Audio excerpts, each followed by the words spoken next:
My name is Grandma. Easier to say than my name, so we'll use that. The place where I was living burned. My grandson came, spent the weekend with Grandma. It was his first weekend, like he negotiated. I want a weekend with Grandma just by myself. Oh, this one. I just want to be just me and Grandma. So, yes. Okay, so Friday night after school, he was dropped off. Next day, okay, what do you want to do today? La la la. Okay, good. Very hot day. And he came at about 3:15. I said, Grandma, can we go now? I said, yeah, all right, okay. So I got up and got us dressed, and we went. We weren't gone for 2 hours. And I said to him, you want to go to the mall? Get some bubble gum and we can learn how to blow bubbles. I'm going to teach you how to blow bubbles. Doing it. It's hilarious. And the gum always falls out. I do. And he said, no, Grandma, let's just go home. We came back to the gate, come in, and smoke pouring out the door. Smoke just pouring out the door from the top. I went and opened the door, opened it. I thought about it later, much later. I thought, well, that was really stupid. And I couldn't see inside. I couldn't see inside. It was black. It was black. And I didn't have my phone. I had to go banging on people's door for someone to answer.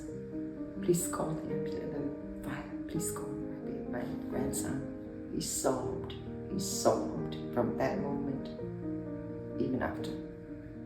She get counseling for you. This is traumatizing. We just went. Everything was perfect, beautiful, in order. And came back and you've got no life.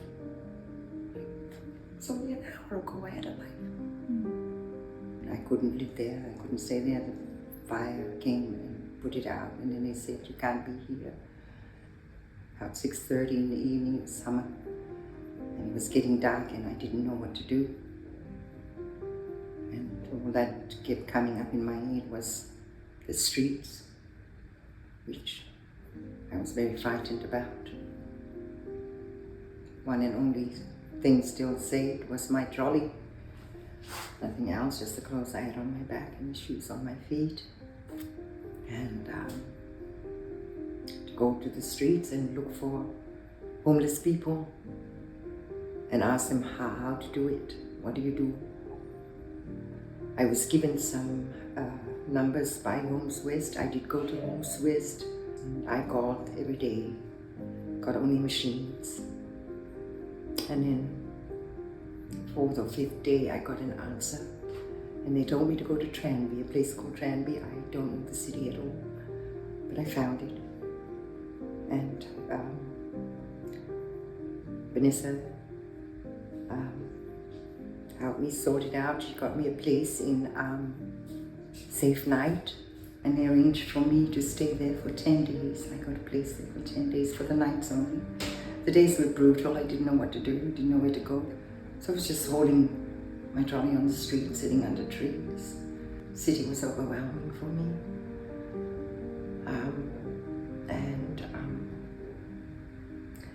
Then they found me a place because my 10 days was coming to the end, and I was frightened. They worked really hard to find me somewhere else to go after the time there. And they were so happy to tell me that they found a place in this place called St. Bart's. And they brought me here. So I was losing weight and hollow and getting weaker and weaker. When I arrived here, I didn't think if one more week out there, I couldn't have made it. I arrived here in St. Bart's. They sorted me out. It's a kitchen and food, so much food. The staff of St. Bart's and all the staff of these services have been so amazing. And they've been so supportive, so kind, so concerned and caring. My smile started to come back. and I started to smile. And I felt safe and cared for. I didn't have to worry so much about it, so I could catch my breath and start grouping myself again of what I could, of what was left from the fire was just a bit of me, not all of me, just a bit. And that bit was just bound to, it's a roof over my head, bed to sleep in, a kitchen to cook in, and a bathroom. I can work with that. I actually coined a term for them, St. Bart's angels. They cook for the women, they clean, they care so much. And concern for us and our well-being. And they need to be kept going. There's so many of us that need these services and their help. I don't know everybody else's story of how they ended up in crisis. I know mine. And I know without these services, I wouldn't have made it. And this is such a beautiful place. It has been such a godsend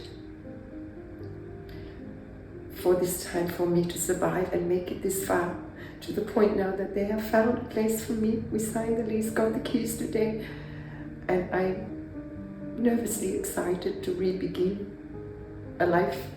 I walked in with just a trolley. I'm leaving with bags of things. My goals are for this year, counseling.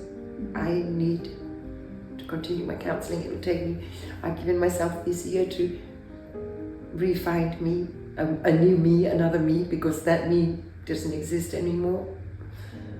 And then prepare me to move into the next decade, into the 80s. Yeah. 1 decade will do for a start. And hopefully, even a course in something that I can help counseling.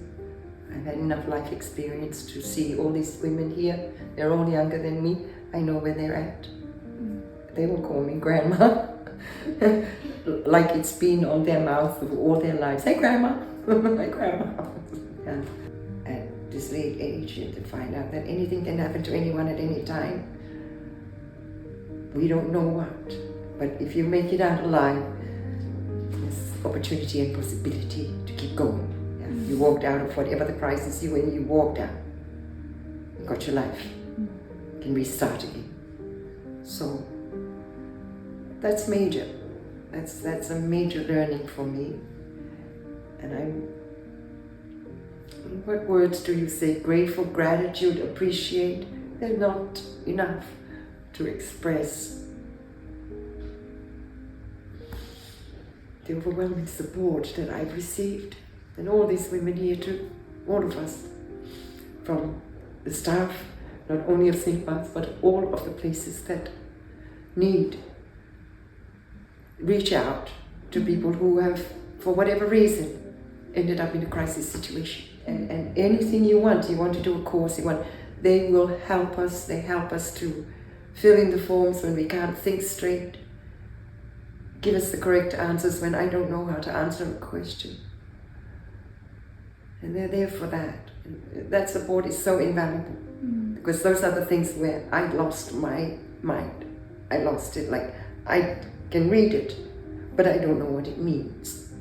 They say when you go into survival mode, your brain doesn't function. Doesn't function. Yeah. Didn't function. The only thing that kept me going was the kitchen. I can cook. Bed I can sleep. There's a bathroom I can clean. And I have walls and a roof. Lie down and breathe. Stop and breathe. Keep breathing. And then slowly, all the little things that we call mundane, nobody wants to look at. These are the things that I found kept me grounded. And this is personal service on top of their professional service. So really, they're not funded enough for what they do. They need really a lot more help They've made me laugh, brought me through, and I am, like I said, grateful, appreciative. No, it's more than that. It's so much more than that. I am overwhelmed with their kindness, their gratitude, their concern.